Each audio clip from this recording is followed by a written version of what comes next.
right, so the next few chapters are going to focus on energy and the cell's use of energy. And so this first chapter is sort of an introduction to cell energy and also a little bit about what are called enzymes.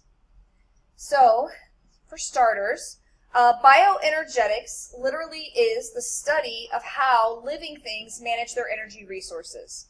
And although a lot of you, if you've taken AP chemistry, have learned some of the formulas we're going to talk about, keep in mind that we're applying them to living things, so our definitions sometimes are a little different. So, metabolism. Metabolism is the sum of all of the chemical reactions that happen in a living cell. It's made of two parts, anabolism and catabolism. So, anabolic reactions are reactions that build things. So, for example, anabolic steroids, if you're familiar with the term anabolic steroids, those are steroids people take to build muscle. Catabolism or catabolic reactions break things down. A good example of a catabolic reaction is your digestive tract that's breaking down your food. But keep in mind, your cells are doing both of these. And metabolism is the sum. If you are eating more than you break down, so you have more anabolism than catabolism, you gain weight. If you have more catabolic than anabolic reactions, you lose weight. Metabolic pathways. So most of the reactions that happen in cells do not happen in just one step. They happen in multiple little steps. And the reason why is because, for example, if I have a beaker of gasoline, I could set it on fire. And I would have a massive reaction, and I'd release a lot of heat and light and energy in one giant step. But that wouldn't be very productive. If I want to run my lawnmower or my car or my weed eater or anything else that requires gasoline, what happens is you put it in a tank and it's released in a series of little steps. And by releasing it in little steps, you can then extract the energy from the gasoline and use it for the mechanical work of running the car or the lawnmower or whatever. And the same is true in your cells. You break down sugar in a series of 60, 70 or more steps, and by doing that, you release little amounts of ATP, little packets of energy, as opposed to doing one giant step that would just release a bunch of heat that would probably kill you. So catabolic pathways break things down, and anabolic pathways build things. And again, same words, anabolism, catabolism. So just remember, ana has to do with building, and kata has to do with breaking down. And here's on the next slide some pictures of anabolic or catabolic pathways, but notice how they're multiple steps. Usually we imagine most reactions, especially in chemistry class, as this, one step. The substrate or the reactants, and they form a product. The truth is that that's not always true. Behind the scenes there may be multiple steps and you just are looking at the overall reaction, but in living things this is even more so, that this might be a three-step process or something that splits, or it could even be a cycle. And so these are, we're going to come in contact with some of these in later parts of the chapter. All right, this is review. Energy is the ability or capacity to do work, and the two kinds of energy everybody always learns are kinetic energy, which is the energy of motion, and potential energy, which is stored energy. But specifically under kinetic energy, one thing that you're going to come back to a lot of times is heat. The simplest form of kinetic energy is heat, because that's sort of like our waste product. It's not useful in our body to do work. In fact, 80% of your calories actually go to maintaining your body temperature, and you release a lot of your energy as heat. It's not useful. It's like a waste product of energy. And potential energy is stored energy, but usually in like a chemistry or a physics book, they always give the example of a rock at the top of a hill has a lot of potential energy, because once you roll it, it'll release that energy. But the truth is, in chemical, in living things, potential energy is really in the form of chemical energy. For example, in the bonds of sugar. If we think about sugar, sugar has a bunch of energy trapped in it. And when your body does cell respiration, you can make 36 or more ATP from that sugar, basically releasing the energy in that big molecule and sort of like making change for a $20 bill. Each ATP can run a little cellular reaction. So the energy is stored in the bonds of the molecule.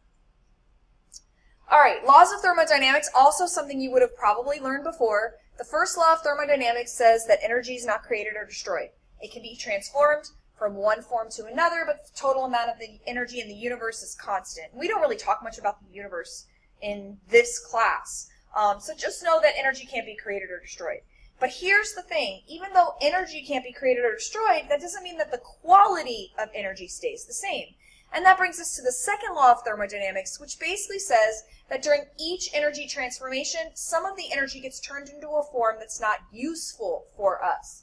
So even though the amount of energy is the same, that doesn't mean that it's a kind of energy that we can necessarily use. And so it also says in the second law that the entropy, or the randomness of the universe, is always increasing. Again, entropy we're going to talk about in a second, but entropy is sort of a measure of the disorder of something, and things tend to go towards a state of more disorder. If you think about diffusion, it's much more likely when you put that drop of food coloring in the water that it's going to spread out and end up all over the place. Why? Because of the natural flow of energy and the random motion of the molecules of that food coloring.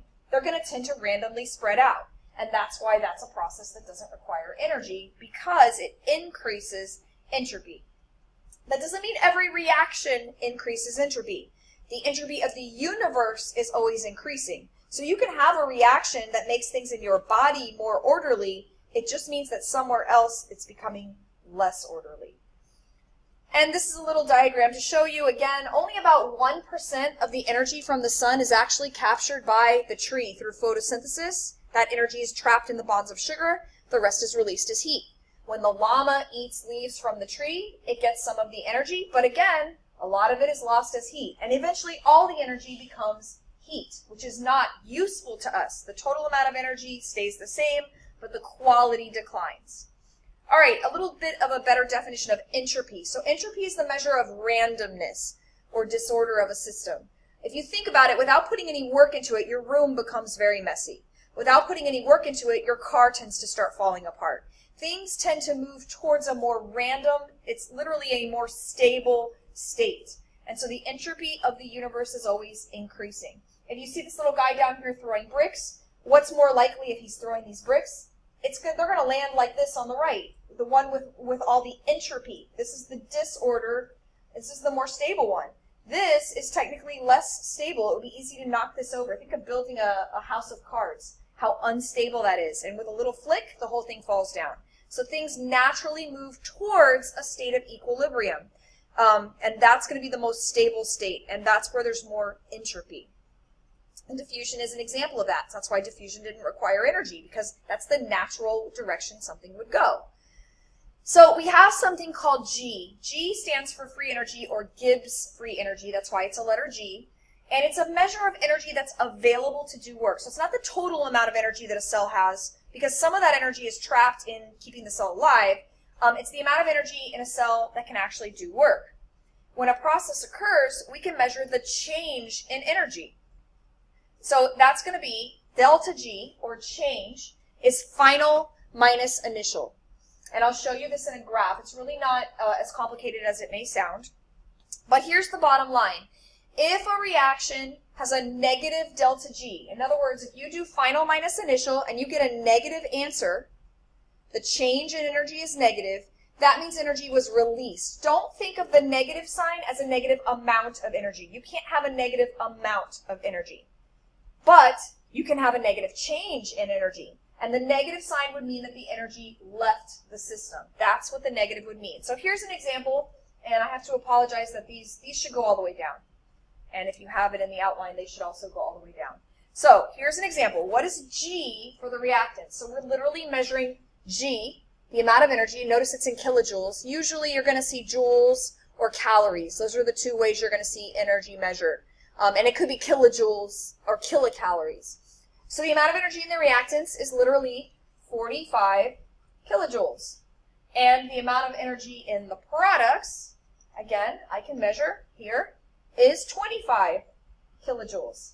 Therefore, delta G, the change in energy during this reaction from reactants to products, would be 25 minus 45, which is negative 20 kilojoules.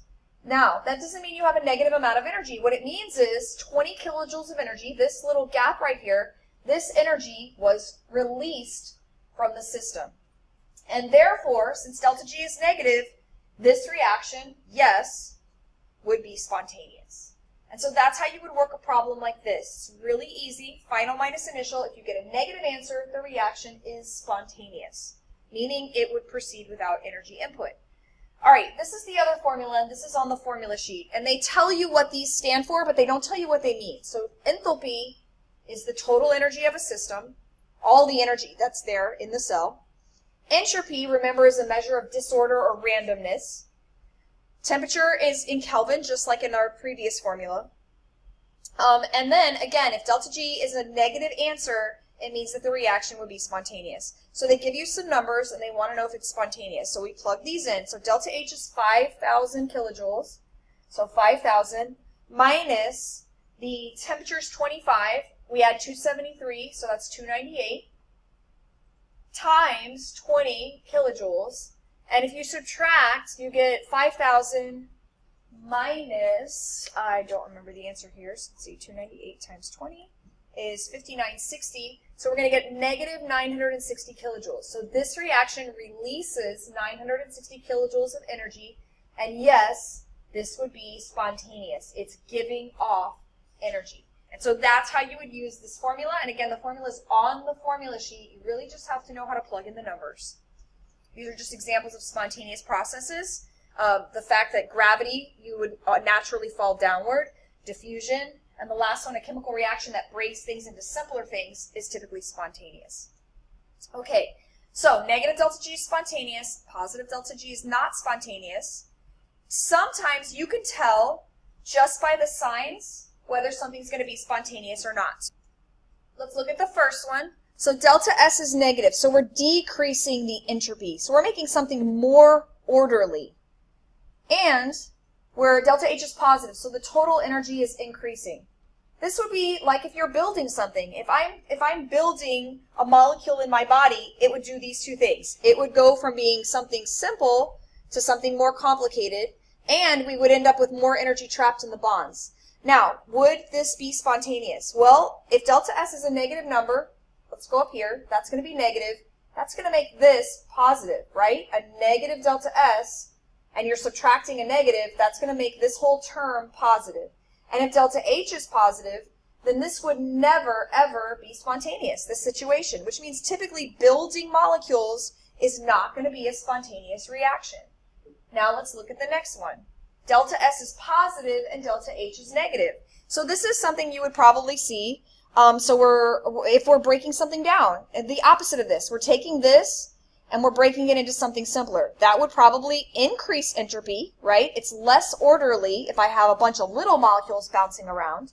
And delta H is negative, so the total energy has decreased in the system. And the answer here is yes, this would be spontaneous 100% of the time. Again, we can check it. If delta H is negative, so this is negative, and delta S is a positive number, that's going to be basically, you're going to end up with a negative minus a positive number. So you're basically going to be adding negative stuff together. So this would always be spontaneous.